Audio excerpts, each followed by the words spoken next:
Bien, ahí estamos. Ahí Bueno, va. Ahí sí. entonces, sí, entre entrar y salir o una vez que no entré. Bueno, con respecto a la epidemiología de estos tumores, como les decía, es el 5 o 10% de los tumores primarios, tiene una frecuencia de 1 cada 100.000 habitantes por año, algunos dicen 1 a 5 cada 100.000 habitantes por año. Eh, y en los casos de la neurofibromatosis, es habitual verlos en forma bilateral en un 4 o 5% de los casos. La clínica de presentación es sobre todo con síntomas auditivos, ya sea con trastornos en la agudeza auditiva o la presencia de acúfenos, y un porcentaje no menor con síntomas vestibulares. Después, bastante más atrás, síntomas trigeminales, parestesias, hormigueos, rara vez dolor, pero sí en los casos de lesiones grandes. Síntomas faciales, muy pocos son los casos en donde debuta de esa manera, mucho más frecuentes si son schwannomas faciales. Y algunas pocas veces, en caso de lesiones grandes, con síntomas troncales e hidrocefalia. La clasificación más utilizada para los schwannomas vestibulares es la de COS, en donde tenemos los grado 1, que son las lesiones intracanaliculares, los grado 2, donde la lesión asoma por el conducto hacia el espacio cisternal y no llega a contactar el tronco, el grado 3, cuando la lesión toca el tronco, llega a tener contacto con el tronco cerebral, y grado 4, cuando además de contactarlo, lo deforma. Todos conocemos la anatomía del espacio del ángulo pontocerebeloso, las estructuras de riesgo, tanto nerviosas como vasculares, que se encuentran en esa región, y cómo esas estructuras se distorsionan ante la presencia de una lesión expansiva, que ya de por sí una anatomía complicada la complica mucho más porque la deforma completamente. Vamos a hablar un poquito, muchos lo conocen, pero vamos a hacer un concepto general de lo que es la radiocirugía. Hablamos un poco general de los schwannomas, vamos a hablar un poco en general de lo que es la radiocirugía. La radiocirugía consiste en dar una aplicación de una dosis muy elevada de radiación con mucha precisión en una sola sesión, clásicamente, a un volumen determinado. Hoy en día esa única sesión se ha extendido a la posibilidad de lo que se llama el hipofraccionamiento a 3 o 5 sesiones. La radiocirugía, lo importante es que es ese concepto de dar la radiación desde varias incidencias y no es una máquina. Si bien el Gamma Knife es casi como una marca registrada de la radiocirugía, porque fue sus inicios y fue como el modelo insignia, se puede hacer radiocirugía de otras maneras, cada una con sus características. Y el objetivo es que esta radiación reemplace a la acción de una intervención directa sobre la lesión, controlando su crecimiento. El padre de la radiocirugía, sin lugar a dudas, es Lars Leksell, quien en 1951 fue quien describió el concepto de la radiocirugía, pero recién, unos cuantos años después, fíjense la perseverancia de este hombre, en 1968 pudo lograr construir en todos esos años, después de varios intentos y fracasos, construir la primera máquina diseñada para hacer radiocirugía, que es el Gamma Knife, que todos conocemos, en un modelo antiguo obviamente, y en 1968 se llevó a cabo la primera radiocirugía, siendo este año ya 52 años de la primera radiocirugía a nivel mundial. Nuestro país tiene bastante historia también con respecto a lo que es la radiocirugía, porque si bien había muchos grupos trabajando, quien primero publicó la posibilidad de hacer radiocirugía de otra manera que no fuera el Gamma Knife fue el doctor Betty, cuando publicó cómo adaptar los aceleradores lineales para poder hacer radiocirugía. Y tanto es así que en Argentina comenzó a hacerse radiocirugía con aceleradores lineales en 1982. O sea, fíjense que tenemos ya 37 años de hacer radiocirugía en nuestro país. Y fue el primer país fuera de Suecia, el primer país donde donde se instaló un Gamma Knife fuera de Suecia. Los suecos cuando comenzaron con Gamma Knife querían realmente tener una prueba clínica suficiente como para antes de comercializar el producto, por decirlo de una manera, y siempre fueron muy reticentes a exportar su máquina hasta que la primera que sale y se instala fue en Buenos Aires, en una sede antigua de la Clínica del Sol que ya no está, en 1984. Así que fíjense que Argentina en 1982 ya hacía radiocirugía con aceleradores lineales, y en 1984 ya hacía Gamma Knife. El concepto del Gamma Knife, este es un esquema antiguo, en donde el paciente tiene un marco de estereotaxia colocado, es rodeado por un hemicasquete o helmet, que se llama, donde están los colimadores que dejan pasar la radiación. Esos colimadores pueden estar abiertos y o cerrados, tienen diferentes calibres, y todos esos, el diseño de este hemicasco, de este casco, el diseño de esto hace que todos esos colimadores, su proyección de la radiación converge en un punto. De manera que se va a seleccionar la apertura o no de diferentes de ellos hacia el punto en donde se va a posicionar el target, es decir, se va a mover el marco del paciente para que el punto de convergencia de los colimadores dé justo en la lesión que queremos tratar. En el caso de los aceleradores lineales, las fuentes no son fuentes fijas. La fuente que emite la radiación es el acelerador lineal. El acelerador lineal tiene un giro, como se muestra, no sé si se ve el cursor, pero como se muestra con un eje horizontal, hace giros, y después lo otro que gira es la camilla con un plato en el piso. La intersección de los dos ejes, del giro del plato y del giro del acelerador, sería el isocentro donde, a través de los giros de las dos estructuras, se logran las diferentes incidencias sobre la lesión a tratar. Entonces, en este caso, la lesión se posiciona en intersección de los dos ejes. En el caso, otras máquinas que permiten hacer radiocirugía, es un diseño muy interesante que se llama CyberKnife. En el CyberKnife se coloca un pequeño acelerador lineal, pequeño en tamaño, pero con una potencia suficiente, se lo monta sobre un brazo robótico de los utilizados en las fábricas automotrices. Antes y hoy en día se utilizan para fabricar circuitos integrados y muchísimas cosas más, que tiene una precisión milimétrica en sus movimientos, y en este caso ese acelerador lineal de los movimientos del brazo robotizado van a ser ingresos no isocéntricos en este caso, o sea, nosotros acostumbrados a lo que es el Gamma Knife y al uso de los aceleradores lineales, en el CyberKnife puede entrar por diferentes incidencias sin que signifiquen un arco en particular. La aplicación también importante del CyberKnife, y que fue uno de los primeros avances diferenciales que tuvo, fue la posibilidad de aplicarlo a nivel de otras partes del cuerpo más allá de la cabeza. Entonces, fíjense que el paciente no tiene ningún marco colocado, y eso ocurre porque, este es un modelo bastante moderno, pero esto ocurre porque en el techo de la sala hay equipos de rayos X y en el piso pantallas radioscópicas que reciben esa información, que van corrigiendo la angulación del brazo robótico de acuerdo a cualquier cambio de posición del paciente, corrigiendo la angulación de la radiación de acuerdo a la posición del paciente. Una cosa importante para tener en cuenta, a diferencia de lo acostumbrado en la microcirugía, es que la radiocirugía tiene como objeto la neutralización biológica del tumor y no su completa desaparición. Es habitual que nosotros veamos, eso es importante explicárselo al paciente, porque es habitual que nosotros veamos un paciente, en este caso con un schwannoma vestibular, que no desaparece por completo, pero queda reducido a una mínima expresión, o no tanto, pero pasan los años y no progresa como era esperable que ocurriera. ¿Y cuáles son los objetivos que perseguimos cuando vamos a hacer una radiocirugía de un schwannoma vestibular? Es, obviamente, evitar el crecimiento del tumor, preservar la función del nervio facial, preservar la audición útil, si lo está, y evitar complicaciones. Un poquito de conceptos generales de qué es lo que hace la radiación cuando interacciona con la materia.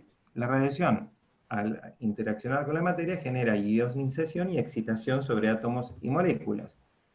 Y esta ionización va a empezar a generar trastornos o cambios en moléculas biológicas, de hidrato de carbono, lípidos, proteínas y los ácidos nucleicos, y van a actuar en diferentes niveles de la célula, no solo en los ácidos nucleicos, ya sea en forma directa por liberación de electrones que acelerados rompen cadenas de ADN, sino también a veces en forma indirecta, generando iones superóxido que a su vez rompen las cadenas, o directamente esos iones, o directos o indirectos, rompen estructuras de membrana, de mitocondrias, de la membrana celular, y esos son todos los mecanismos por el cual actúa la radiocirugía. Así como la neurocirugía y la microcirugía ha presentado impresionantes avances en los últimos 40, 50 años, sobre todo con el advenimiento del uso de la microscopía, la radiocirugía también evolucionó muchísimo. Evolucionó de la mano de la evolución de lo que son las imágenes, de la evolución de los software de planificación, de los sistemas integrados, ahora vamos a ver de qué se trata, de nuevos diseños de colimadores, el colimador es por donde pasa la radiación, de técnicas de intensidad modulada, se logró cómo modular la intensidad del haz radiante sobre la estructura de la materia que va a interactuar. Se ha evolucionado en mayores conocimientos de radiobiología, y sobre todo lo que se ha evolucionado muchísimo es en la experiencia acumulada.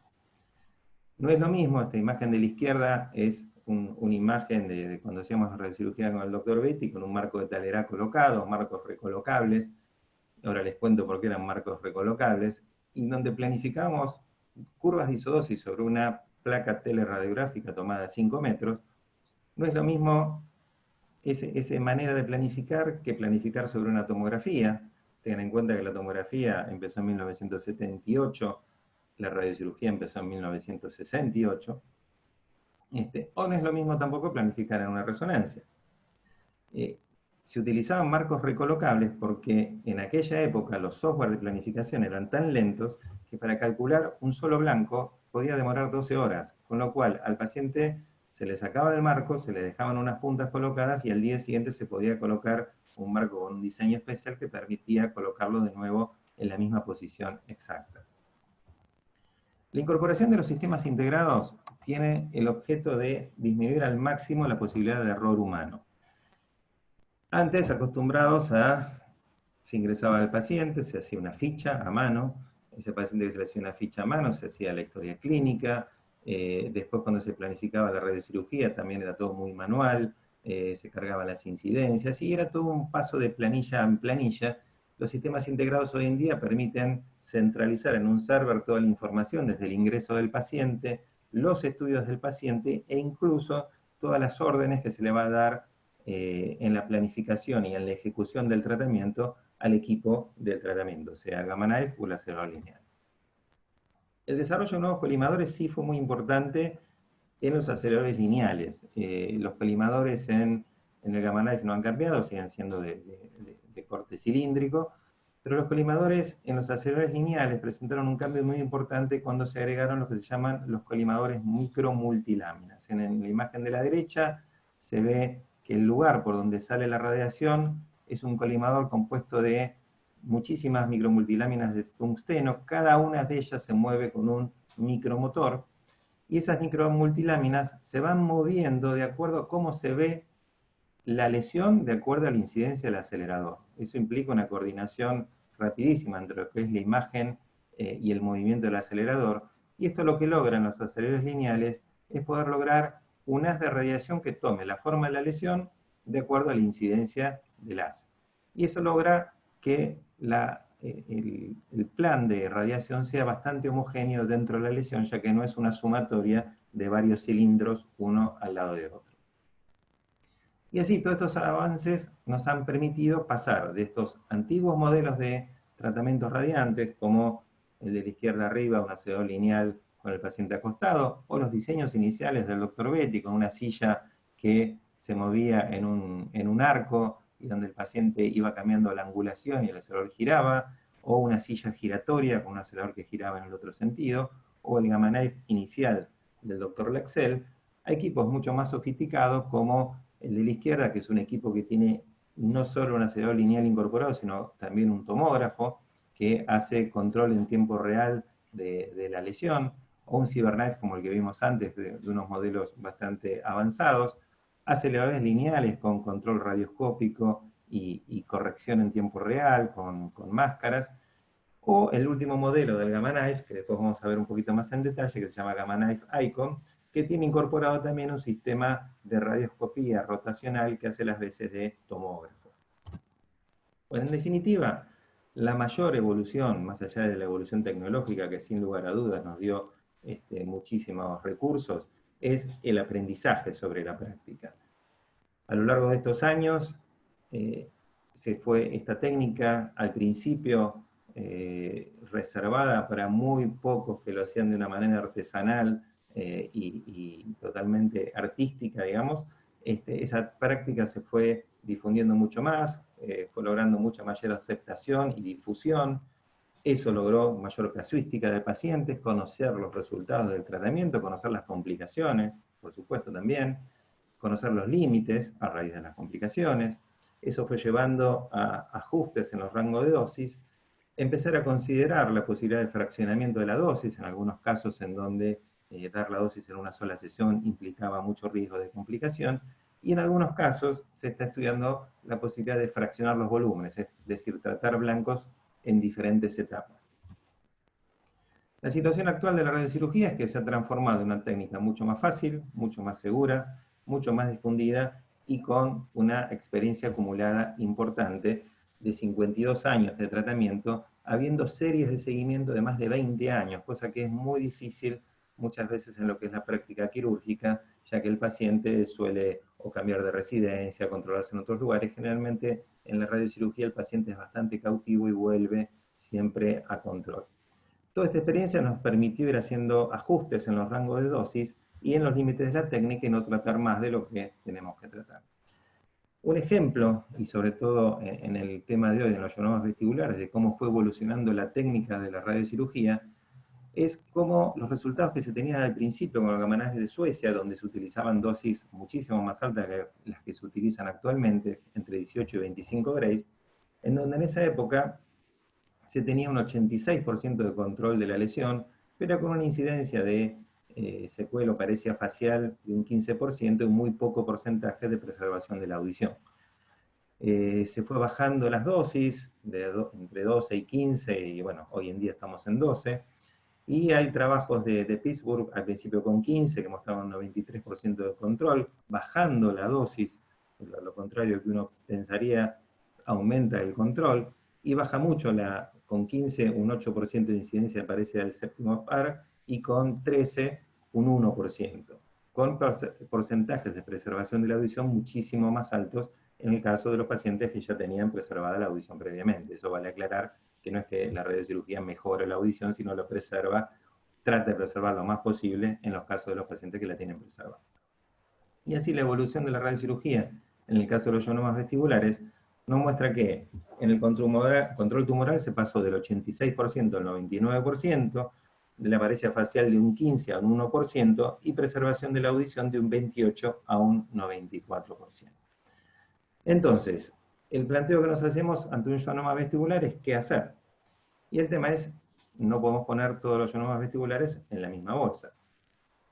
Y dentro de los ionomas vestibulares podemos tomar diferentes conductas. Podemos hacer una observación de la lesión con controles periódicos, podemos proponer tratamiento microquirúrgico, radiocirugía, tratamientos combinados, ya vamos a hablar después al final de eso, o radiocirugía fraccionada. Y estos serían los elementos actualmente con los que contamos para tratar los ionomas vestibulares. Con respecto a la observación, es un punto habitual de controversia, sobre todo de acuerdo a la edad de los pacientes. Si nos vamos a encontrar con un ionoma digamos, un grado 1, una persona de 70 y pico de años, quizás hasta con una audición conservada, es muy probable que decidamos tomar una decisión de observación.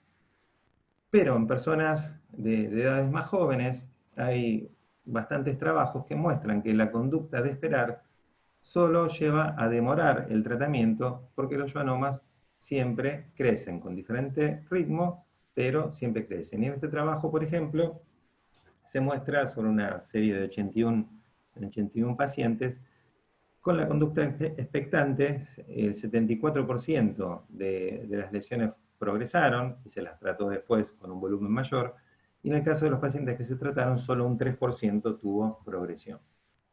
Y esta es una curva, es el mismo trabajo, donde se ve la evolución en el caso de los que se esperó y en el caso de los que se trató.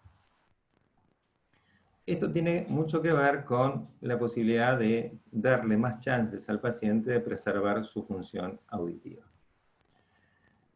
Y en este otro trabajo, donde muestra un poco la historia natural de los schwannomas vestibulares, esto muestra el porcentaje de crecimiento y cuál era más o menos la cantidad de milímetros por año que crecían las lesiones, siendo que la gran mayoría, el 75%, crecen más de 2,5 milímetros por año.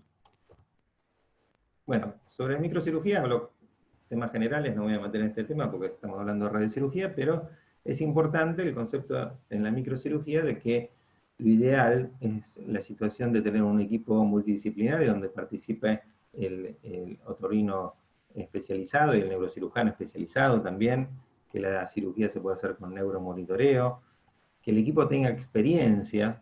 Después voy a poner una frase de Malis con respecto a la experiencia, donde él considera que es necesario al menos que el cirujano haya hecho 200 casos o al menos tener una frecuencia de 1 por semana, ya que la microcirugía de este tipo de lesiones requiere una prolongada curva de aprendizaje, y entre que no es una patología tan frecuente, y además hay bastantes neurocirujanos, en nuestro país incluso más que en Estados Unidos en proporción, esto lleva a una situación de hacer cierta autocrítica si todos estamos preparados para poder operar schwannomas vestibulares en las mejores condiciones.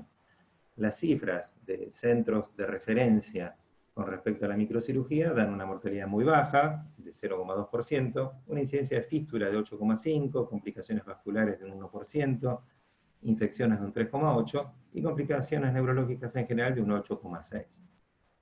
Esta es la frase que les comentaba de Malis, con respecto a el tiempo que realmente lleva entrenarse y formarse y ser un buen cirujano de schwannomas vestibulares que permitan obtener valores semejantes y reproducibles en todo el mundo. La radiocirugía, por otro lado, es una técnica minuciosa, muy estandarizada y por lo tanto bastante reproducible. En este caso, mal que nos pese al orgullo personal, realmente los resultados no están tan influenciados por la persona directamente que lo realiza, y son prácticas mucho más, los resultados son mucho más reproducibles en todo el mundo. Es importante igualmente que la radiocirugía esté formado por un grupo multidisciplinario en que participe un neurocirujano con experiencia en radiocirugía, con formación en radiocirugía, que participe un radiooncólogo, quien conoce bastante del tema de las radiaciones y su fraccionamiento o en su efecto biológico con dosis única. Es importante que participe un físico médico especializado en radiocirugía, no todos los físicos médicos tienen conocimiento sobre radiocirugía, y también es muy importante, que nosotros lo hemos incorporado ya hace unos cuantos años, la presencia de un neuroradiólogo, que obviamente siempre va a haber muchos más detalles en imágenes que los que podemos ver nosotros, que si bien tenemos conocimiento de imágenes, siempre alguien que se especialice en eso va a tener mucho más. Es importante en la técnica de la radiocirugía tener el concepto de que las imágenes para nosotros son como el microscopio es para el cirujano. Si nosotros tenemos un mal microscopio, nos cuesta mucho hacer una buena cirugía. Si tenemos una buena imagen, nos cuesta menos y es más probable que hagamos una buena radiocirugía al paciente. Y con respecto a lo que es esta resonancia previa, nosotros nos manejamos con un protocolo que lo analizamos con nuestra especialista neuroradiólogo que trabaja con nosotros, y hemos seleccionado para el estudio del paciente realizarle un T1 volumétrico. Usamos un equipo 3 Tesla, no está aclarado acá, un T1 volumétrico axial, sin y con contraste, con cortes de 1 milímetro y sin gap entre ellos.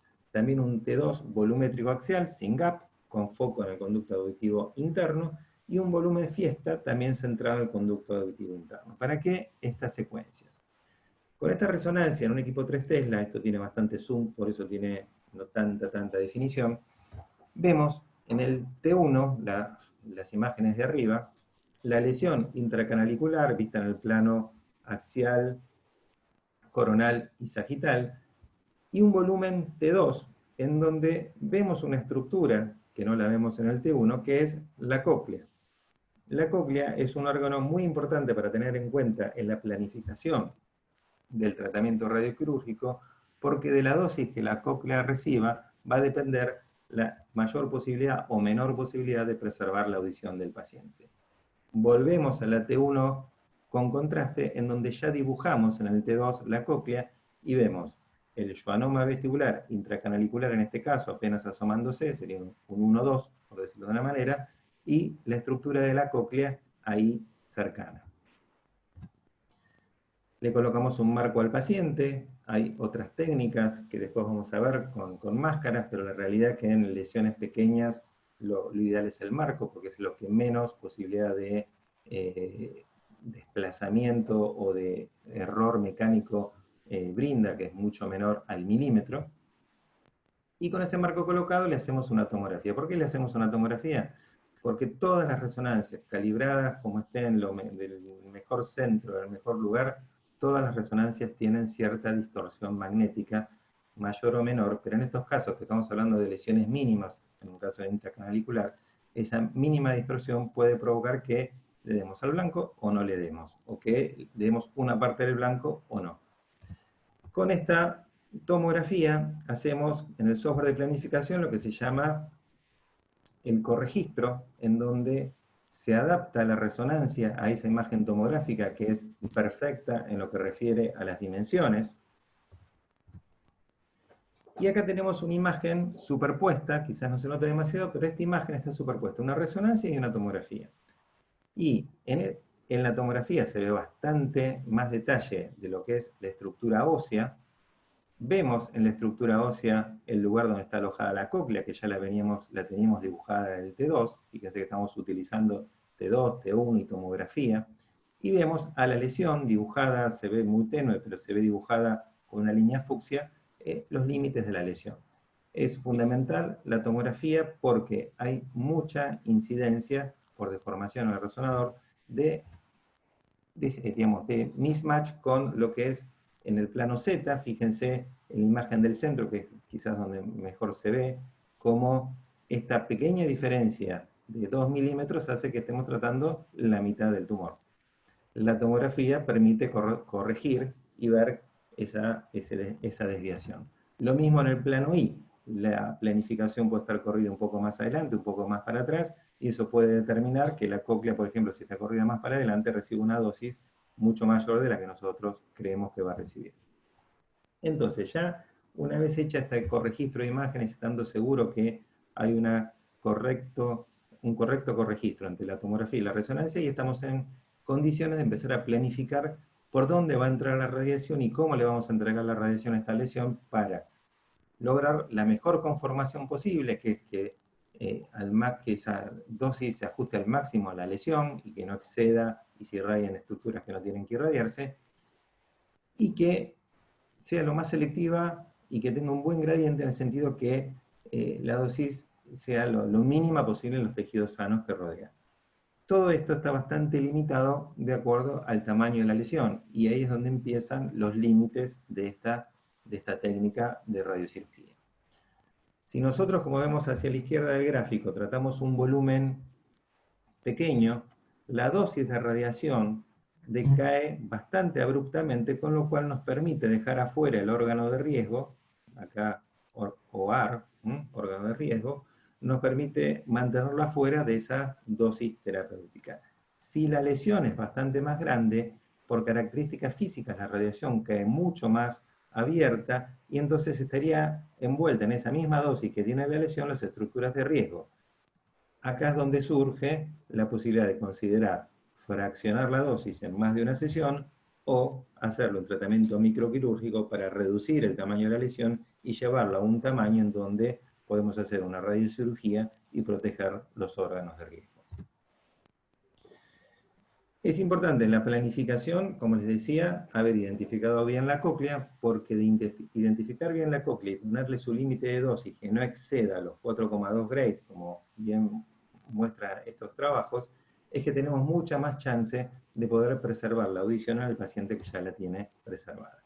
Y acá vemos el schwannoma en T2, la cóclea, y el schwannoma en T1, donde la cóclea no se ve, pero ya la habíamos dibujado en T2, siendo el factor determinante de la posibilidad de preservar la audición la dosis que va a recibir la cóclea, que tiene que ser menor a 4,2 grays.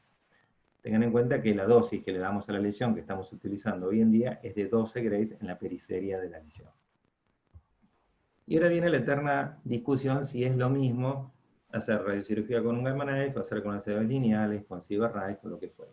En este trabajo, publicado en la revista de Radioterapia y Oncología, se le pidió a centros de mucha experiencia y de renombre que planificaran de la mejor manera posible la entrega de la radiación a este schwannoma vestibular con las diferentes técnicas. El Gamma Knife Perfection, que es el que tenemos en Fleming hoy en día, con el acelerador lineal Novalis, que es un acelerador lineal de altísimo desarrollo tecnológico, hacerlo con esos aceleradores, pero con la aplicación de intensidad modulada, o con un CyberKnife. Y fíjense, las curvas de irradiación, la celeste sería la de 4,2 Gray, cómo cuesta mucho más con aceleradores lineales lograr la preservación de la cóclea, que en este caso estaría ejemplificado por ese puntito negro. Entonces, en este punto, en este tipo de patología, en lo que son los schwannomas vestibulares y en lo que son los adenomas de hipófisis, por ejemplo, es donde claramente se ve una diferencia en lo que es el tratamiento con el Gamma Knife comparado con los aceleradores lineales. Y este es un ejemplo de las curvas, de cómo decaen las curvas con un acelerador lineal, y fíjense que la lesión se puede englobar bien, pero las curvas van decayendo mucho más abiertas que lo que decaen con el Gamma Knife, y eso nos permite poder preservar la cóclea mucho más. Después de conformado la planificación y estamos conformes, tranquilos y seguros que le vamos a entregar un buen tratamiento al paciente, el paciente entra en el aparato, se acuesta en la camilla, el marco se fija en la camilla, la única manera de poder dar el tratamiento de una manera correcta, y entra el gantry de tratamiento, en donde ustedes, por ejemplo, acá ven que el marco está hacia un costado. ¿Por qué? Porque el marco, la camilla se va a mover llevando el marco al lugar donde está el isocentro de convergencia de las fuentes radiantes, que en este caso, como es un schwannoma, está para un costado, entonces el paciente se mueve para el otro. Bueno, ¿cómo controlamos a los pacientes? Esto es algo muy importante. Cada vez más, por suerte, se está haciendo radiocirugía en muchos centros. Es muy habitual que en esos centros que hacen radiocirugía, por un lado, es bastante habitual que no participen neurocirujanos, y también es muy habitual que no controlen a los pacientes, con lo cual poco podemos saber sobre la efectividad y las complicaciones de un tratamiento si ese paciente no lo controla. Nosotros tenemos un protocolo de seguimiento de los pacientes en donde cada 4 meses durante el primer año le hacemos una resonancia de las mismas características a la que hicimos al inicio. En el segundo año lo hacemos cada 6 meses y después una por año a partir del segundo año. Siempre y cuando no veamos que algo no está andando bien, la lesión está creciendo, entonces seguimos haciendo los estudios con una frecuencia más corta. Y acá les voy a mostrar algunos resultados que se pueden obtener en la columna de arriba. Nosotros lo que hacemos también en las comparaciones, que es algo importante, que es la comparación volumétrica de la lesión y no la simple medición en la imagen, que lleva muchísimo error humano, de acuerdo a cómo uno mide la lesión, desde un extremo a otro, transversal o longitudinal. Bueno, son muchas las maneras subjetivas de poder medir una lesión. Entonces nosotros hacemos una medición volumétrica. Acá en la columna horizontal de arriba está el día del inicio del tratamiento, donde la lesión, el volumen irradiado se ve con la línea fucsia, y cuando hacemos la imagen de control, corregistramos de nuevo esa imagen y el mismo volumen se nos dibuja sobre la imagen nueva, y ahí tenemos un real parámetro si la lesión se está achicando más allá de lo visual, un cálculo volumétrico de cómo la lesión va reduciendo su tamaño. Esto es un ejemplo, esto es un caso 3-4 casi, porque ya está un poquito deformado el tronco y el cuarto ventrículo, en donde muchos pacientes no desean operarse y por eso optan por el tratamiento con radiocirugía. Entonces se ve en la evolución en el tiempo, primera columna vertical, el día del tratamiento, 4 meses la segunda, 8 meses de tratamiento, al año de tratamiento, 18 meses de tratamiento y a los 2 años de tratamiento, y fíjense cómo progresivamente la lesión va disminuyendo de tamaño, y fíjense todo el volumen que sobra de lo que era, esta línea fucsia que se ve acá, todo el volumen que sobra de lo que era la lesión. Otro ejemplo, este es un grado 2, apenas tocando, que su progresiva reducción en el tiempo. Este paciente en particular tenía otra lesión en el seno cavernoso que también fue tratado, y también la evolución en el tiempo de la misma. Este es un ejemplo, vamos a ver varios de estos, en donde la lesión original en la columna de la izquierda presenta un crecimiento en el primer control a los 4 meses, y después progresivamente empieza a reducir. Es bastante característica esta evolución. En este lo mismo, la lesión tratada, un grado 2, que se trata, se transforma en un grado 3, y después a los 8 meses y 12 meses vuelve a reducir su tamaño. Una característica bastante típica de la evolución de los tratamientos de radiocirugía es ver cómo la lesión va tomando progresivamente menos contraste, cómo se va licuando su interior y después empieza a disminuir de tamaño. Un ejemplo de eso, columna horizontal de arriba, columna vertical día del tratamiento, 4 meses, 8 meses de evolución. Generalmente igual lo más frecuente es que tarde bastante más en notarse el efecto, generalmente a partir del año es donde uno puede empezar a ver el efecto. Este es otro caso de ese crecimiento inicial que muchas veces nos preocupa. Cuando nosotros tenemos un paciente con un determinado volumen de radiación y una dosis, y a los 4 meses vemos que casi, como en este caso, que casi duplicó el tamaño de la porción extracanalicular, bueno, nos preocupa, le damos tiempo y cruzamos los dedos que no siga creciendo, y bueno, en el otro control, 8 meses, 12 meses, 18 y 24, vemos cómo la lesión va disminuyendo de tamaño. Porque característicamente, y haciendo estos seguimientos de volúmenes de las lesiones, característicamente la evolución de los ionomas vestibulares tratados con radiocirugía es de un crecimiento inicial para después disminuir su volumen, como lo muestra acá. A veces bastante crecimiento, en este caso muestra casi la duplicación de tamaño, para después empezar a disminuir y disminuir el tamaño de la lesión. Estos son otros casos de pacientes. Estos son pacientes en el cual el ionoma tiene una forma extraña, porque son pacientes que fueron operados y por cuestiones técnicas intraoperatorias o por complicación del paciente o porque la lesión es muy dura, muy adherido, o lo que puede pasar que bajen los potenciales o lo que fuera, hubo que dejar un resto, y en esos casos ese resto se trata con radiocirugía, y fíjense cómo a lo largo del tiempo también estas lesiones pueden ir disminuyendo de tamaño. Este es otro ejemplo, semejante, también un paciente operado y queda un resto adherido al tronco, como con el tiempo va disminuyendo de tamaño. Otro ejemplo de lo mismo. Esto acá se ve bastante bien cómo se vacía o capta menos el contraste y después vuelve a compactarse, pero con un volumen menor. Esta es una lesión muy grande, bastante grande, un grado 4, con deformación del tronco y compresión parcial del acueducto del cuarto ventrículo, en donde un paciente, bueno, por miedo o lo que fuera, no quería operarse, y se trató igualmente, y como se ve cómo se va vaciando la lesión y va perdiendo consistencia y cómo se va liberando el cuarto ventrículo de los efectos compresivos. Otra lesión bastante grande. Este paciente estaba operado también y había quedado todo ese resto. Fíjense la secuela lateral del cerebelo, que eso es marca de que fue operado y que hubo que tener bastante retraído el cerebelo, cómo se ve la disminución del volumen de la lesión. Hay casos especiales como la neurofibromatosis, en donde, en este caso en particular, era un paciente que estaba operado del schwannoma del lado izquierdo y se trató el derecho en un primer tiempo. Vean la evolución de esa lesión derecha, cómo va disminuyendo de tamaño. Y en un segundo tiempo, dado que la lesión izquierda volvió a crecer, se trató en un segundo tiempo la lesión izquierda, que hay que calcular mucho la dosis de radiación que va a recibir el tronco, que pobre está rodeado por las dos lesiones y va a recibir radiación de un lado y radiación del otro. Si comparamos resultados publicados, hay mucho trabajo con respecto a esto.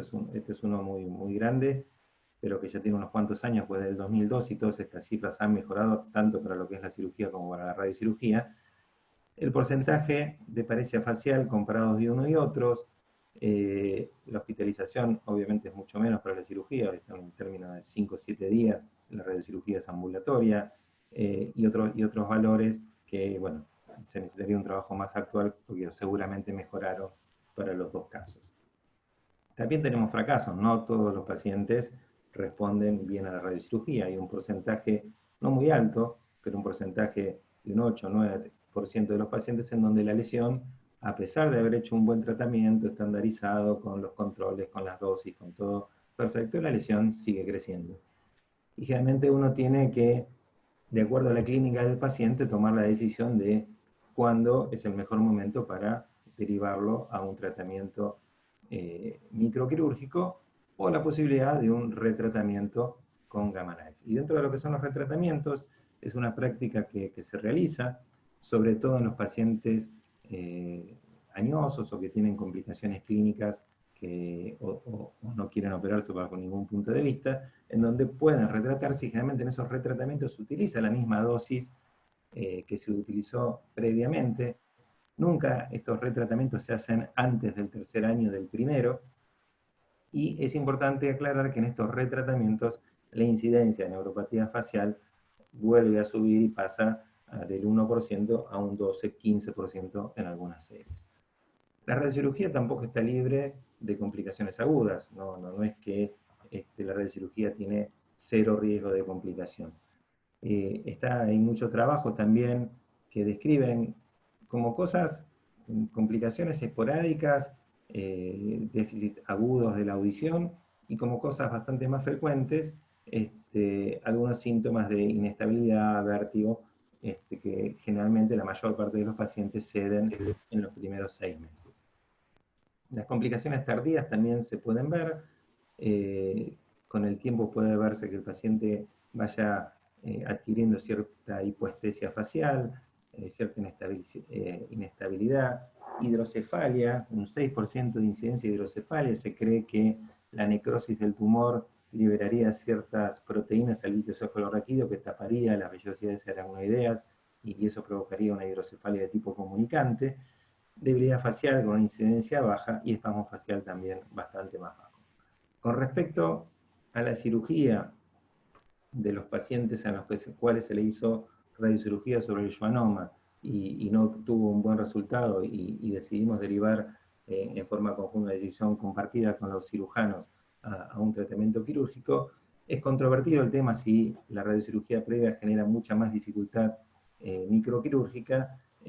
Obviamente eso va a depender mucho de la experiencia del cirujano, pero es verdad que los tejidos irradiados suelen tener aracnoides más gruesas y suelen ser estructuras más duras, pero por suerte la incidencia o la necesidad de una cirugía por radiocirugía es bastante baja. Entonces, si vamos a ir a conclusiones y qué haríamos con uno y otro, diríamos que en los grado 1 estaríamos entre la observación y la radiocirugía. La observación sobre todo en gente mayor, y radiocirugía en gente más joven, en donde hay función auditiva preservada. Hacer un tratamiento radioquirúrgico precoz da más posibilidades de preservar la audición. En los grados 2 y grado 3, aquellos que asoman el conducto auditivo y los que asoman y tocan el tronco, se puede hacer dos cosas: o microcirugía en manos expertas, que es como les comentabas antes, no son tantas las manos expertas que existen en la microcirugía de los llamados vestibulares, o radiocirugía. Esta es una frase de Mallis, quizás uno de los padres de la cirugía de los ionomas vestibulares, en donde él describe que él considera que a futuro cercano los grado 2 y grado 3 van a terminar tratándose con radiocirugía. Y en los grado 4 es donde la cirugía toma su mayor rol, y hay otras posibilidades como sería la radiocirugía fraccionada o los tratamientos combinados. La radiocirugía fraccionada es una técnica que se fue incorporando sobre todo en los acelerones lineales, en donde se vio que los volúmenes grandes de lesiones se veían más beneficiados por dividir la dosis en 3 o 5 sesiones, para lo cual no se le iba a poner al paciente 3 o 5 veces un marco de estereotaxia y hacer nuevamente todos los estudios. Entonces se diseñaron máscaras termomoldeables que se adaptan, tanto máscaras posteriores como una cincha central y una máscara anterior, que se adaptan a la fisonomía o a la cara de cada paciente, de manera que el paciente puede todos los días colocarse en una misma posición, con un margen de error en posición cercano al milímetro, milímetro y medio, que en el caso de lesiones grandes no es tan dramático como si fuera una lesión chica, que sí podría determinar que nos quedemos fuera de la lesión o que tratemos la mitad de la lesión. Este tipo de tratamiento se utiliza para lesiones grandes. Y así poder hacer, en el caso de pacientes que no pueden operarse por condiciones clínicas que lo desaconsejan, poder lograr resultados como los que se ven en las fotos, que son tomadas de un libro, porque no tenemos nosotros experiencia en esto. Tanto es así que se vio ese beneficio del fraccionamiento de la dosis para lesiones grandes, que el último diseño del Gamma Knife, el Gamma Knife Icon, que todavía no contamos con él, esperemos que en un futuro no muy lejano lo podamos conseguir, este equipo incorpora la posibilidad de hacer tratamientos con Gamma Knife en forma fraccionada y poder tratar lesiones mayores en 3 o 5 sesiones. Nos permitiría tratar con mayor seguridad, lechos quirúrgicos que a veces no son tan pequeños. Entonces, este equipamiento consta de dos sistemas. Uno de máscara, también termomoldeable, con una máscara especial que tiene una rigidez un poquito mayor a las conocidas, y con todo un sistema de estas dos torres negras, que es un sistema de control infrarrojo entre las dos torres y una bolita refringente que se le coloca en la nariz al paciente y que, según el cambio de posición, va a ir corrigiendo la posición de la camilla para que el paciente esté en la misma posición original de planificación del tratamiento y así evitar posibles errores de posicionamiento. Con respecto al tratamiento combinado, el tratamiento combinado ideal es el planificado, es decir, el caso del paciente con una lesión grande, en donde se decide hacer un tratamiento microquirúrgico subtotal, en donde se deja la última porción de la lesión, bajándolo, supongamos, de un grado 4 grande como el que se ve a la izquierda a un grado 3, y esa lesión después tratarla con radiocirugía. De esa manera preservamos las estructuras de riesgo, en este caso el facial. Este es un ejemplo de una resección de un tratamiento combinado planificado, en donde se deja, diríamos, la cáscara del tumor, la porción pegada al tronco, la porción pegada al facial. Se deja pasar 6 meses aproximadamente para que esa lesión vuelva a compactarse y sea un volumen más viable para un tratamiento radioquirúrgico. Este es otro ejemplo del volumen de esta lesión de 44,5, lo llevamos a 9,3 centímetros cúbicos, totalmente viable para hacer un tratamiento radioquirúrgico. Esta cirugía, como les decía, de tratamiento combinado, implica el tratamiento, digamos, el trabajo colaborativo de las dos especialidades, la microquirúrgica y la radioquirúrgica, para que en forma planificada sea una cirugía con una resección parcial que sea útil para la radiocirugía, porque puede ocurrir que se saquen partes de la lesión y que en definitiva el volumen de tratamiento no se achique demasiado. Eso algo parecido pasa con la embolización de las malformaciones arteriovenosas. Este tratamiento combinado ha llevado a un control tumoral parecido a si fuera una resección completa, no cambia demasiado lo que es el control tumoral, pero sí cambia mucho lo que es la preservación del facial, que cuando apuntamos a una resección completa en estas lesiones grandes, hay muchísima dispersión de estadística en donde la preservación va de un 31,4% a un 92,8%, y en el caso de los tratamientos combinados, todos apuntan a resultados cercanos al 90% con la técnica combinada. Lo importante es que utilicemos todas las herramientas con las que contamos, que no seamos fundamentalistas en ninguna de las dos, ni en la cirugía, ni en la radiocirugía, para que el paciente reciba el mejor tratamiento posible. Gracias. Bueno, muy bueno, Jorge, te felicito, muy clara, la verdad, muy entendible. Te quisiera hacer unas preguntas. Sí. En tu experiencia, vos cuando ves un schwannoma vestibular, ¿en qué tamaño o en qué volumen decís a este no lo irradio y lo mando a operar? Esa sería una. Y después, bueno, un poco si podés ampliar lo de las conclusiones, ¿no? Lo que dijiste en conclusiones, que dijiste que grado 4 lo mando a operar. Pero si podés precisar un poco más. Y Sí, si hay alguna diferencia entre schwannoma vestibular sólido y quístico en cuanto a la radiocirugía. Sí. Bueno, empecemos por la última. Con respecto al schwannoma vestibular quístico, siempre se consideró durante mucho tiempo que no andaban bien con la radiocirugía, pero la realidad es que son los que más responden. pueden tener una etapa inicial de mayor edema, pero son los que inicialmente responden mejor. Siempre está la discusión si se incluyen los quistes en el volumen o no se incluyen, y va a depender bastante del tamaño de esos quistes. Con respecto a quién o límite en medidas para hacer un tratamiento radioquirúrgico, la realidad es que también depende mucho de la edad del paciente y de la clínica del paciente.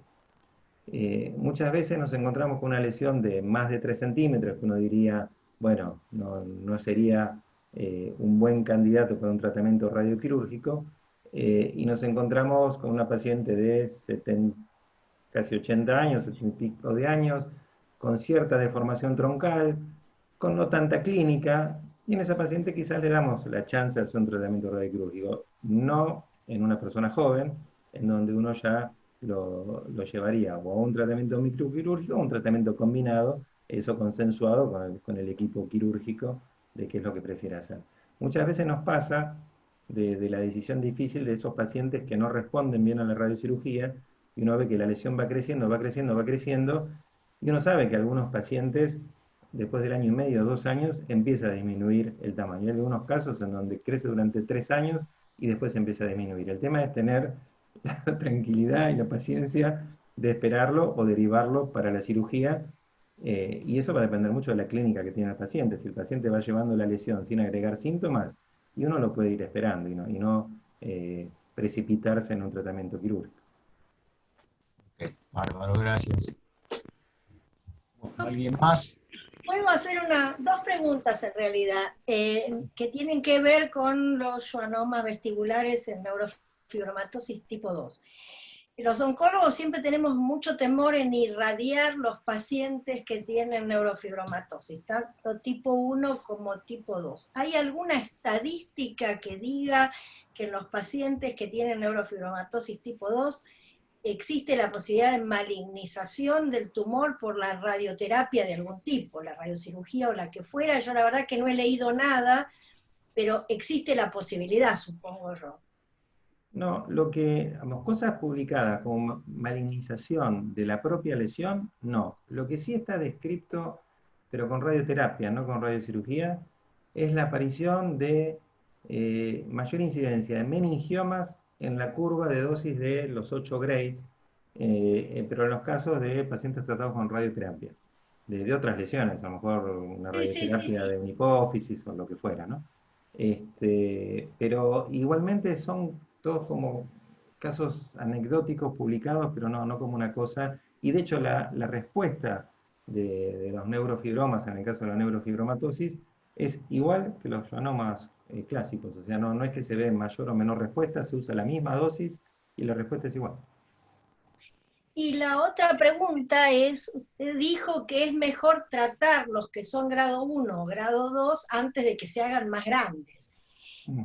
Uno muchas veces tiene pacientes que todavía con neurofibromatosis tipo 2, que por ahí tienen uno grande, que es el que le trae más problemas, que se operó y todo lo demás, y que por ahí perdió la audición de ese oído, y en ese caso usted diría que es casi imprescindible tratarle el otro, que por ahí es pequeñito, grado 1, antes de que pierda la audición o se haga más grande el tumor. ¿Cuál sería su consejo en ese caso? Sí, siempre en los pacientes con neurofibromas bilaterales, seguramente en el grande ya perdió la audición, y antes de tratar la lesión menor, realmente, obviamente hablando con el paciente y con la familia, se les aconseja que aprendan el lenguaje de señas con la audición conservada, que va a ser mucho más fácil que no. Y en general se trata a la lesión pequeña, digamos, luego de que se haya operado la grande.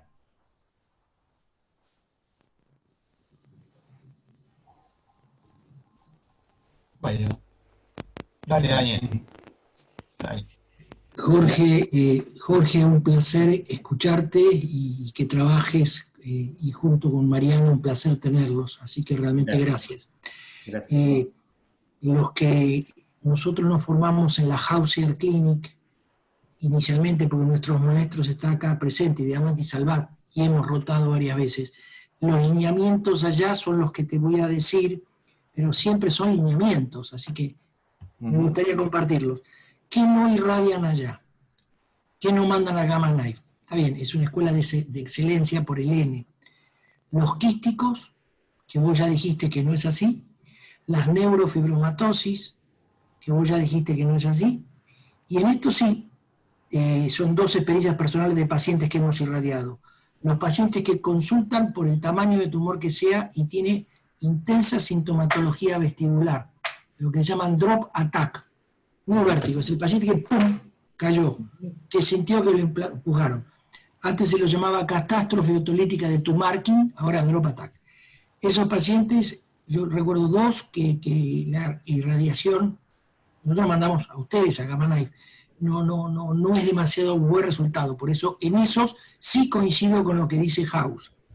El otro es aquel paciente que ya viene con sintomatología facial.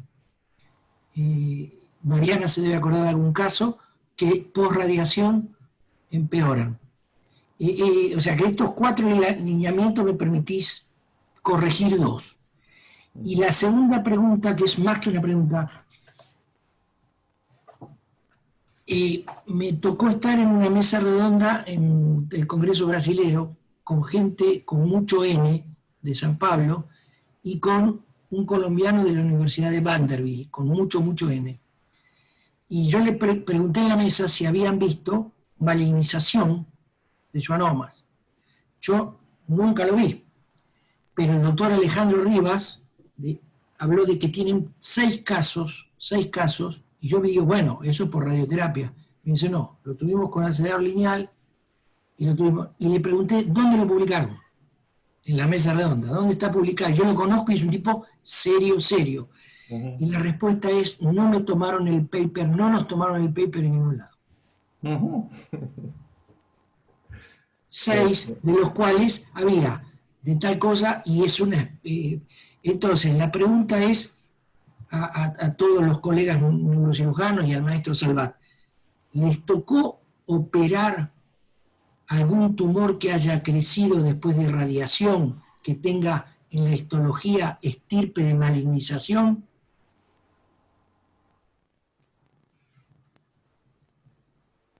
A mí no me ha tocado, pero les quiero contar una anécdota.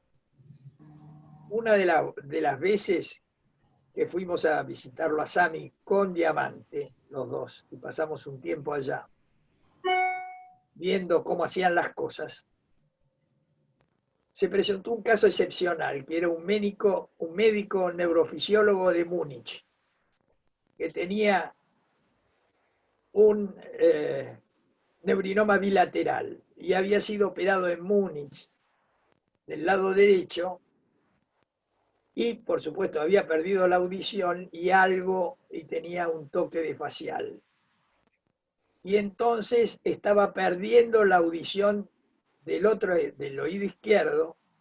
Era pequeño, era un tumor yo te diría grado 2, pero venía, y entonces el problema era que él decía que si quedaba un poco más iba a perder totalmente la audición, iba a quedar sordo, y entonces él le quería preguntar a Sami a ver si había alguna posibilidad, o de hacer qué pasaba con la radiocirugía, o qué pasaba con la cirugía.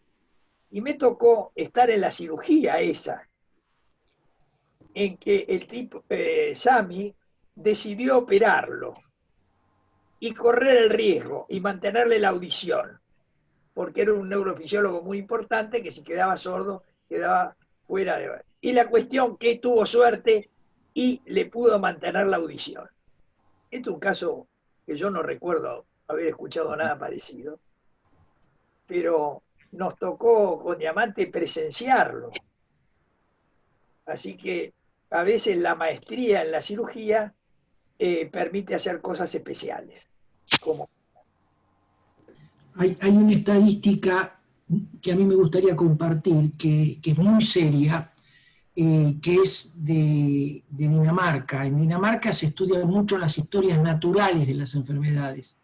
la historia natural de la parálisis facial, lo hizo Mirko Toss, la historia natural de la otitis media secretora, Toss y Petersen, y esta estadística es de Mirko Toss y Petersen, el seguimiento a 10 años con Wait and Scan para saber si la audición cae o no cae. Esto es un dato que nos puede servir. Si nosotros vemos que la logoaudiometría llega al 100% de discriminación, sin caída, sin ese fenómeno que se llama rollover, si llega al 100%, el 70% mantuvieron esa audición a 10 años. Ahora, si la discriminación no llega al 100%, está entre el 70 y 80 ya de entrada, a 10 años el 50% quedó sordo. Por eso es interesante a veces que nos ayuda para dar un dato más, mirar la logo. Así que muchas gracias, Jorge, muchas gracias. Eso es lo que comentan, digamos, los que están a favor de la observación y no el tratamiento de los pequeños, dicen que igual a los 10 años van a perder la audición, entonces por eso dice, ¿para qué tratarlos igual? Bueno, es un poco el argumento. Con respecto a lo que me habías comentado antes de los pacientes con la clínica de los drop attacks, sí, totalmente de acuerdo, por eso es difícil encasillar en grado 1, 2, 3 y una conducta, porque depende mucho de la clínica. La radiocirugía tiene un efecto lento y no esperable antes de un año. O ese paciente que debuta con una sintomatología facial. Y encima considerando que con la radiocirugía muchas lesiones crecen al principio, sí, ese facial que viene ya vapuleado, apenas crece un poco la lesión, listo, se lesiona del todo, o sea, así, estoy totalmente de acuerdo. El lunes vamos a operar con Andrés, el señor Francisco, que creció, post Gamma Knife. Yo lo vi hace poquito y lo mandé. Claro, sí. Después veremos cómo están los planos. Yo creo que yo recuerdo que hemos compartido con Santiago, con Rubén y con Andrés, los planos post Gamma Knife, si yo mal no recuerdo, no los encontramos muy mal, muy distintos. Doctor Salvat, usted que tiene mucho N, ¿le tocó reoperar pacientes post Gamma Knife, no por acceso lineal ni radioterapia fraccionada? Sí, pero yo no le encontré demasiada diferencia. Bien. ¿Vos te acordás una Liliana, pero no me sale el apellido, que operaste? Fue pues un gamma, pero creo que fue cirugía gamma, y tenía un ki un poquitito alto. Sí, es una paciente de Daniel también, o de Lili, sí. No me acuerdo el nombre, el apellido, pero me acuerdo de ese. Y el que vos decís de lo facial agudo, es Simone, ¿no? Lo digo porque estamos en confianza. Me acuerdo que, nada, fue el único caso que yo vi en casi 5 años y que en realidad ella tenía una lesión que no sabemos bien qué era. ¿Te acordás que tenía? Le hicimos una tomo. Claro, le hicimos una tomo y tenía todo horadado en la parte ósea y bueno, se ve ese fenómeno que Jorge había descrito en esta presentación, no entraste tanto en detalle, pero que en la reso aguda se ve todo oscuro el tumor. Y otra cosa, amigos, el mismo criterio que mostró Jorge, que es el criterio de tratamiento combinado, es el que se empezó a utilizar, ya se está utilizando, y el que se está imperando en los glóbulos de base de cráneo tipo C.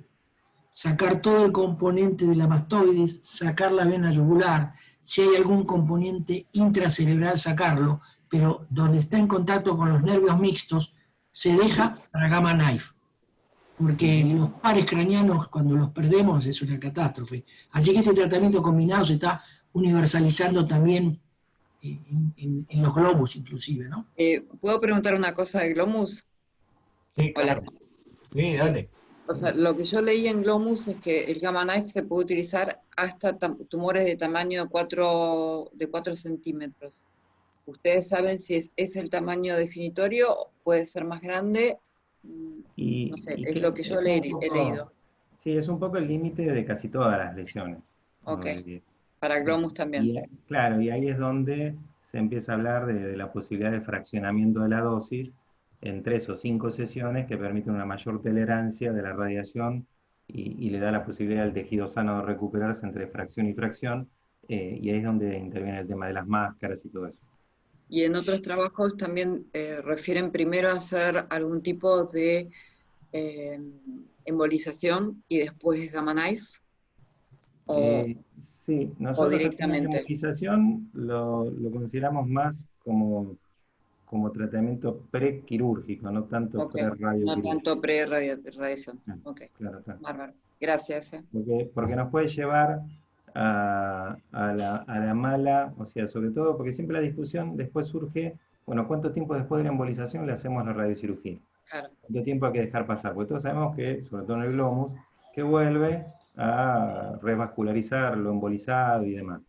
Entonces podemos, si hacemos muy precoz el tratamiento radioquirúrgico, vamos a subtratar la lesión que después vuelve a tener su flujo. Con las malformaciones arteriovenosas sí lo utilizamos. Algunas embolizaciones no son útiles y otras no. A veces en una malformación arteriovenosa nos termina dejando montones de volúmenes desperdigados en diferentes lugares, y por eso a veces algunos hablan de embolización inteligente. Bueno, no es tan fácil a veces. Pero en el caso de los glumos, la embolización es más prequirúrgica que prerradioquirúrgica. Ok.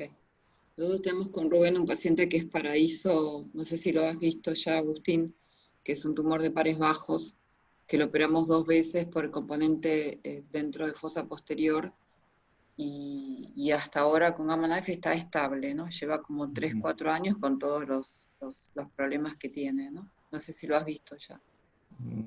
No recuerdo. Una cosa, primero felicitarlo a Mando, excelente, realmente una Gracias. puesta al día excelente. Yo le quería hacer una pregunta, si hay acá en Buenos Aires un CyberKnife. No, se compró uno, que lo compró el Estado hace unos 6, 7 años, y el objetivo era instalarlo en el Hospital Rojo. Se compró, pero el búnker del CyberKnife requiere mayor blindaje todavía que un acebador lineal. El acebador lineal tiene un promedio de espesor de paredes de 1,5 metros de hormigón, y el CyberKnife requiere más todavía, sobre todo por esa característica de que irradia en todos los sentidos, y entonces hay que protegerlo mucho más. La realidad es que se compró, nunca hubo plata después para construir el búnker. Ese equipo está en algún almacén en algún lado, vaya uno a saber dónde, seguramente bastante deteriorado por todos estos años de no uso. Y después empezó toda una puja política de dónde se llevaba ese equipo, si en el Rojo, si en un centro de estudios de investigaciones nucleares que está enfrente, si iba al Hospital del Cruce, si iba al Hospital de Oncología de José C. Paz, y ahí quedó. Nunca, de lo mismo un equipo de protones, también se compró un equipo de protones, que está pagado creo que el 80%, un equipo de protones vale 60 millones de dólares, y nunca se instaló ni se hizo la obra, que es muy costosa también, para instalarlo. Pero eso seguro que debe haber algunos felices. Probablemente. Una pregunta que nos suele hacer los pacientes. ¿Cuánto tiempo tiene que seguirse haciendo control por resonancia? Toda la vida. ¿Cuál sería el máximo follow-up para que le digas, olvídate, se quedó quieto? Y la realidad que nosotros quizás somos medios obsesivos, pero nos gusta que se hagan al menos una por año. Hay casos publicados. Julio presentaba un caso que él tenía de una paciente que entre el 10º y el 15º año había continuado la reducción de la lesión. Era una paciente que había ido a vivir afuera, creo, y al 10º año tenía un control con un tamaño de schwannoma X, y después apareció después de 5 años que volvió al país, y se hace un estudio, estaba más chico todavía que a los 10 años. Entonces, uno puede, o sea, si el paciente está bien, quizás hasta el mismo paciente decide no hacerse más controles, pero a nosotros la verdad que nos gustan al menos uno por año. Sobre todo con resonancia que no implica un daño. Quizás sí podemos, en esos casos prolongados, tomar la decisión de no pedirle con gadolinio la resonancia, ya que se empiezan a aparecer trabajos y cosas de complicaciones a largo plazo, el gadolinio y demás. Pero quizás uno por año nos gusta. Y tenía digo, algunos pacientes de muy larga data que se hacían cada 2, pero como para dejarlo tranquilo y que tire más tiempo. Sí, yo intuitivamente lo sigo al tiempo, lo sigo con resonancia con T2 de alta resolución. ¿Cuál es el tema del gadolinio a largo plazo? No lo conozco. No, algunos dicen que puede perjudicar la función renal, que el cuerpo nunca lo elimina, el gadolinio, y bueno, como todas las cosas, empiezan a adjudicársele a algunas complicaciones que son esas cosas muy difíciles de demostrar, ¿no? Como un poco también el tema de la malignización, ¿no? Que son cosas muy difíciles de demostrar. Yo creo que si fuera algo frecuente, habría publicaciones con respecto a eso.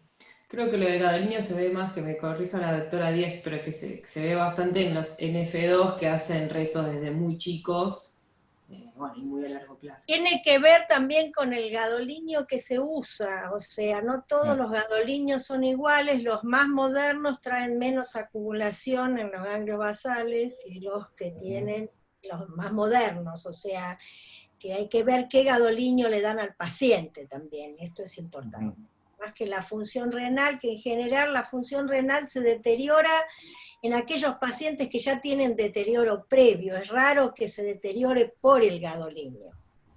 Yo tenía una pregunta más, que algunos pacientes sangran espontáneamente, o sea, es raro que un neurinoma del acústico tenga hemorragia, pero existe, ustedes deben haber visto algunos. Mi pregunta es si con radiocirugía esto es un riesgo mayor o no, y con las nuevas modalidades que usamos antiangiogénicos, si han visto mayor complicación con los pacientes que hacen radiocirugía después de antiangiogénicos. No, con respecto a los sangrados, yo recuerdo uno solo que sangró, uno que era quístico y que sangró dentro de un quiste. No recuerdo, y tampoco como cosa así descripta o en la literatura, no recuerdo, al menos yo no lo vi.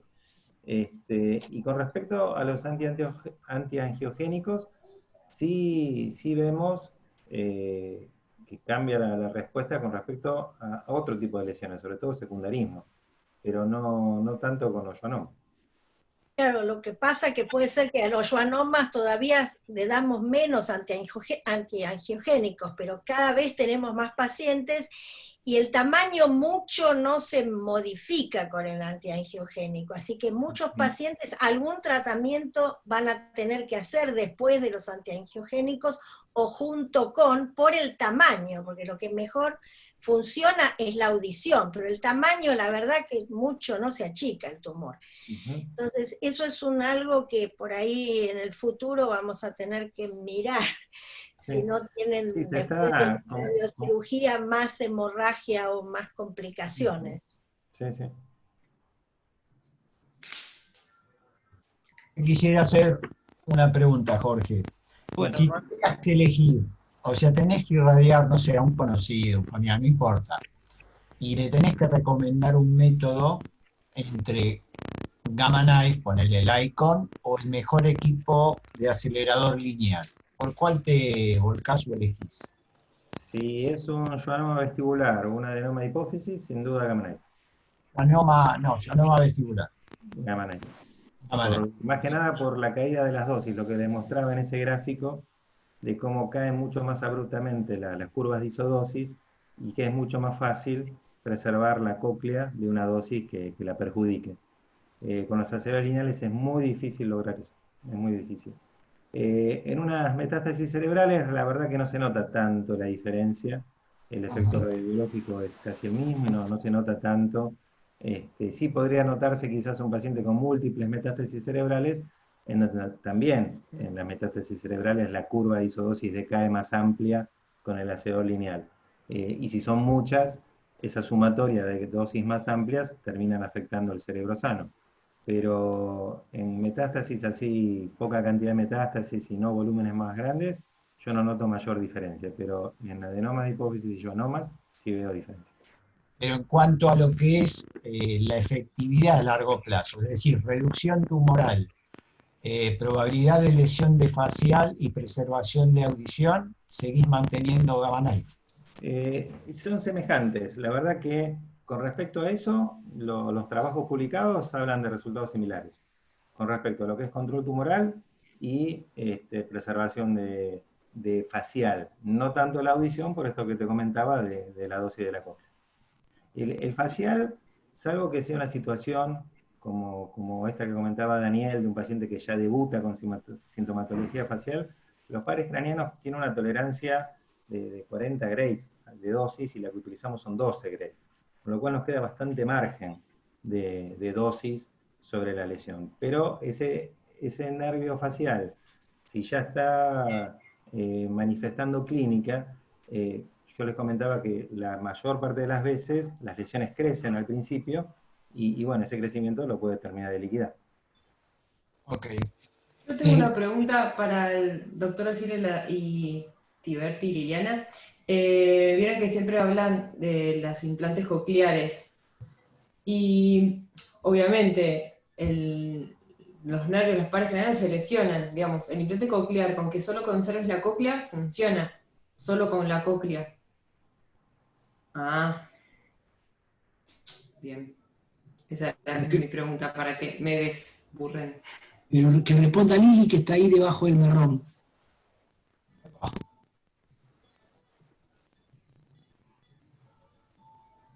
Lili. Se durmió. Bueno, para que un implante coclear funcione, tiene que haber una cóclea donde lo pueda meter y un nervio coclear que conduzca. Un nervio, por eso. Claro. Por eso en los protocolos, hace poco, un neurinoma que operamos hace como 8 años viene a pedir que le demos audición. Y en el parte quirúrgico, en el dibujito, está el dibujito preservado, pero no sabemos si conduce o no conduce. Entonces le hicimos en el consultorio una estimulación eléctrica, un potencial evocado eléctrico, y se ve si aparece la onda 5 en corteza. En este paciente apareció la onda 5 en corteza. ¿Qué quiere decir? Que su nervio anatómico está y funcionalmente conduce. Ese paciente le podemos llegar a hacer un implante coclear a 8 años post-schwannoma. ¿Se entiende? Pero tiene que tener nervio. Sí. Cuando a nosotros se nos corta el nervio, ahí no puede ir un implante. Si tiene que ir, tendría que ir un implante de tronco. Y la última pregunta, y abuso. Tenemos un paciente que comenzó con un schwannoma intracoclear, dentro de la cóclea. Ahora lo tiene extendido al conducto auditivo interno y es un grado 2,5, grado 3. La pregunta sería la siguiente. La radiación del tumor está sordo el paciente, cofótico, ¿no? Así que no es un tema de la audición. La efectividad de la radiación, ya sea con un Gamma Knife, que es lo que me encanta, o con lo que fuese, intracoclear, ¿tiene la misma eficacia que intracisternal? ¿El hueso le quita eficacia? No cambia. Lo publicado no cambia. Son pocos, no es mucho. Son pocos. Sí,